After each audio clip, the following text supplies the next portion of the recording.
बिस्मिल्लाहिर्रहमानिर्रहीम। स्टूडेंट्स, मैं आपका टीचर काशिफ रज़ा। आज के इस लेक्चर में हम एवेपोरेशन के बारे में पढ़ेंगे कि एवेपोरेशन जो है वो क्या होती है, उसके ऊपर अफेक्ट करने वाले डिफरेंट फैक्टर्स को स्टडी करेंगे।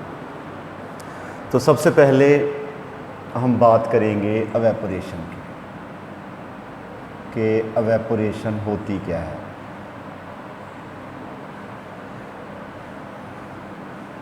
कोई भी आपके पास लिक्विड है, लिक्विड में मॉलिक्यूल्स की मूवमेंट जो है वो हर टेम्परेचर पे वो रहती है।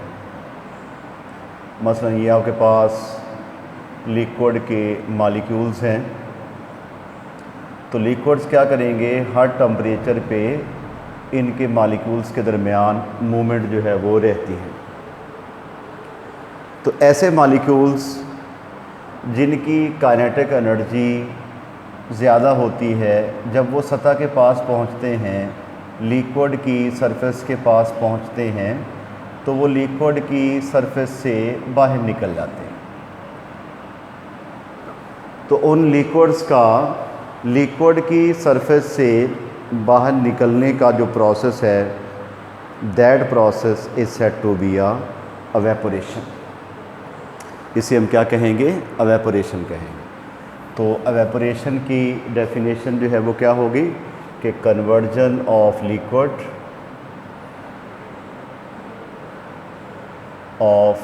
Liquids into vapours. ठीक है जी, कि लिक्विड्स का वेपर्स में कन्वर्ट होना, it is all because of the movement of the molecules. इसकी वजह क्या है एवेपोरेशन की, कि जो लिक्विड के मॉलिक्यूल्स हैं जिनकी एनर्जी ज़्यादा हो जाती है, जब वो लिक्विड की सतह के पास आते हैं तो वो बीच में से एवेपोरेट हो जाते हैं, निकल जाते हैं। उनका निकलना जो है वो एवेपोरेशन जो है वो कहलाता है। अब लिक्विड्स के मॉलिक्यूल्स को निकलने के लिए एनर्जी चाहिए होती है, यानी कि वो एनर्जी अब्जॉर्ब करेंगे, फिर जो है वो निकलेंगे। और ऐसा प्रोसेस जिसमें एनर्जी की ज़रूरत हो वो एंडोथर्मिक प्रोसेस कहलाता है। ठीक हो गया। तो हम यूँ कहेंगे कि evaporation is an endothermic process because energy is required to evaporate the molecules from the liquid surface. तो एवेपोरेशन क्या होगा, एंडोथर्मिक जो है वो प्रोसेस जो है वो हो जाएगा।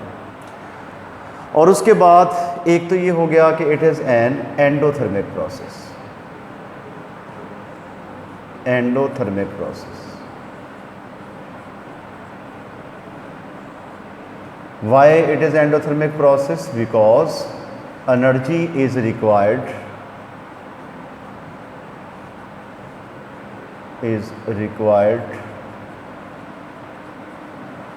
to evaporate molecules from liquid surface।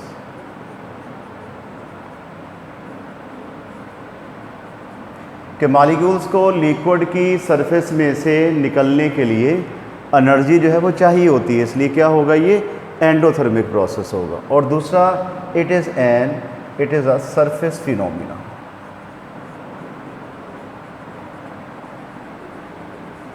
Evaporation का जो प्रोसेस है ये क्या होता है, ये सरफेस फिनोमिना जो है वो होता है। ठीक हो गया। अच्छा जी, क्योंकि मॉलिक्यूल्स जो हैं वो लिक्विड की सरफेस में से रिमूव होते हैं। कौन से मॉलिक्यूल्स रिमूव होते हैं, जिनकी काइनेटिक एनर्जी ज़्यादा हो जाए। That's why the evaporation process the surface phenomena. And evaporation takes place at all the temperatures because at every temperature the molecules will move randomly. हर टेम्परेचर के ऊपर मॉलिक्यूल चूँकि मूव करते रहते हैं, इसलिए हम कहेंगे कि evaporation takes place at all the temperatures. क्या हो गया, evaporation the process of evaporation takes place at all temperatures, कि चाहे टेम्परेचर आप कम कर दें चाहे आप ज़्यादा कर दें, एवेपोरेशन होती रहेगी। ये अलग बात है कि टेम्परेचर के कम करने से एवेपोरेशन का प्रोसेस जो है वो स्लो हो जाता है और टेम्परेचर के बढ़ाने से एवेपोरेशन का प्रोसेस जो है वो बढ़ जाता है, लेकिन जो एवेपोरेशन है वो तमाम टेम्परेचर्स के ऊपर जो है वो होती रहती है। ठीक हो गया। और दूसरे नंबर पे ये है कि एवेपोरेशन का जो प्रोसेस है it is a cooling process. Cooling process, why it is cooling process? क्योंकि हाई एनर्जी वाले मॉलिक्यूल्स जो हैं वो लिक्विड की सरफेस में से निकलते रहते हैं। As a result low energy वाले मॉलिक्यूल्स जो हैं वो लिक्विड में मौजूद रहते हैं, जिसका नतीजा ये निकलता है कि ठंड पैदा हो जाती है। ठीक हो गया। तो ये था एवेपोरेशन। एवेपोरेशन क्या होता है? एवेपोरेशन होता है conversion of a liquid into vapours by gaining the energy. तो एनर्जी हासिल करके लिक्विड्स का वेपर्स में कन्वर्ट होना, ये प्रोसेस कहलाता है एवेपोरेशन जो है वो कहलाता है। अब हम बात करेंगे factors affecting the evaporation. Factors affecting the rate of evaporation, कि एवेपोरेशन के ऊपर अफेक्ट करने वाले फैक्टर्स जो हैं वो क्या होते हैं। तो सबसे पहला मैं बात करूंगा इंटर मॉलिक्यूलर फोर्सेस की। इंटर मॉलिक्यूलर फोर्सेस, तो जितनी इंटर मॉलिक्यूलर फोर्सेस जो हैं वो ज़्यादा होंगी लिक्विड्स के अंदर, रेट ऑफ एवेपोरेशन उतना ही कम होगा। ठीक हो गया। और जितनी इंटरमॉलिक्यूलर फोर्सेस जो हैं वो वीक होंगी, रेट ऑफ एवेपोरेशन जो है वो उतना ही ज़्यादा होगा। मसलन आपके पास डाई इथाइल ईथर है। क्या है जी? Di ethyl ether. और दूसरा आपके पास है इथाइल अल्कोहल या एथेनॉल।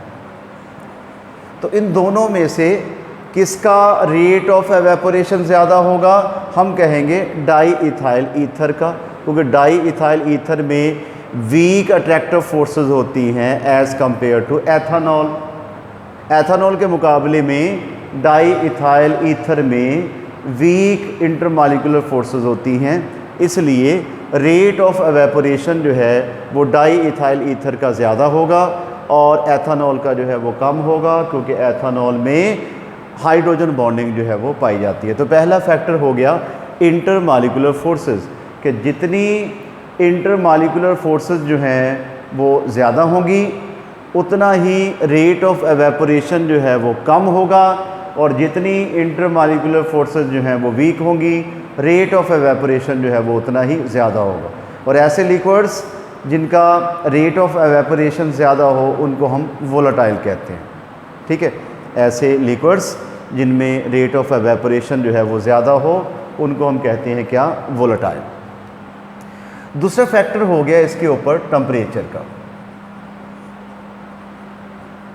टेम्परेचर, अब चूँकि मॉलिक्यूल्स जो हैं वही एवेपोरेट होते हैं जिनकी काइनेटिक एनर्जी ज़्यादा हो, तो जब हम लिक्विड का टेम्परेचर बढ़ाएंगे मॉलिक्यूल्स की काइनेटिक एनर्जी बढ़ेगी, क्योंकि हमने पढ़ा है थर्ड चैप्टर में कि मॉलिक्यूल्स की जो काइनेटिक एनर्जी है वो टेम्परेचर के डायरेक्टली प्रोपोर्शनल होती है। तो जितना टेम्परेचर बढ़ाएंगे मॉलिक्यूल्स की काइनेटिक एनर्जी उतनी ही ज़्यादा होगी और रेट ऑफ एवेपोरेशन भी क्या होगा? वो ज़्यादा हो जाएगा। अगला इसका फैक्टर हो गया सरफेस एरिया। सरफेस एरिया, कि जितना लिक्विड का सरफेस एरिया जो है वो ज़्यादा होगा उतना ही रेट ऑफ एवेपोरेशन जो है वो भी ज़्यादा हो जाएगा। ठीक है। जितना हम लिक्विड्स का सरफेस एरिया जो है वो बढ़ाएंगे रेट ऑफ एवेपोरेशन उतना ही क्या होगा? ज़्यादा होगा, बिकॉज मॉलिक्यूल्स को निकलने के लिए, स्कैप होने के लिए ज़्यादा प्लेसेस जो हैं वो मिल जाती हैं। तो these are the factors affecting the rate of evaporation. और दूसरी इसका क्वेश्चन बनता होता है कि earthenware vessels keeps water cool, कि मट्टी के बर्तन में पानी जो है वो ठंडा कैसे हो जाता है। उसकी वजह ये है कि मट्टी के बर्तन में स्मॉल पोर्स होते हैं, ज़्यादा एनर्जी वाले मॉलिक्यूल्स जो हैं वो उन पोर्स के ज़रिए से एवेपोरेट होते रहते हैं। एज अ रिज़ल्ट जो लो एनर्जी वाले मॉलिक्यूल्स हैं वो अर्थनवेयर वेसल के बीच में रहेंगे और ठंडक पैदा होगी। और मट्टी के जो बर्तन हैं वो इंसुलेटर का काम करते हैं, ना ठंडक को बाहर आने देंगे ना बाहर से हीट को जो है वो अंदर जाने देंगे, जिसकी वजह से घड़े में पानी जो है वो क्या हो जाता है, वो ठंडा हो जाता है। या हम ऐसा कर लेते हैं कि जब हम नहा के आते हैं पंखे के नीचे तो हमें ठंड लगती है, कि उसकी वजह क्या है कि हमारी स्किन से मॉलिक्यूल्स जो हैं वो एनर्जी हासिल करके एवेपोरेट हो जाते हैं। एज अ रिज़ल्ट स्किन का टेम्परेचर जो है वो कम हो जाता है, जिसकी वजह से हमें ठंडक जो है वो फील होती है। तो it is all because of the evaporation. तो evaporation causes cooling effect because high energy molecules evaporate from the liquid surface and low energy molecules left behind in the internal system of the container or in internal part of the liquid. That's why cooling is produced when the evaporation takes place. और उसके बाद ही आज हमारा यही topic था evaporation से मुतल्लिका। Next video में अगले टॉपिक के साथ दोबारा हाज़िर होंगे। उस वक्त तक के लिए अल्लाह हाफ़िज़।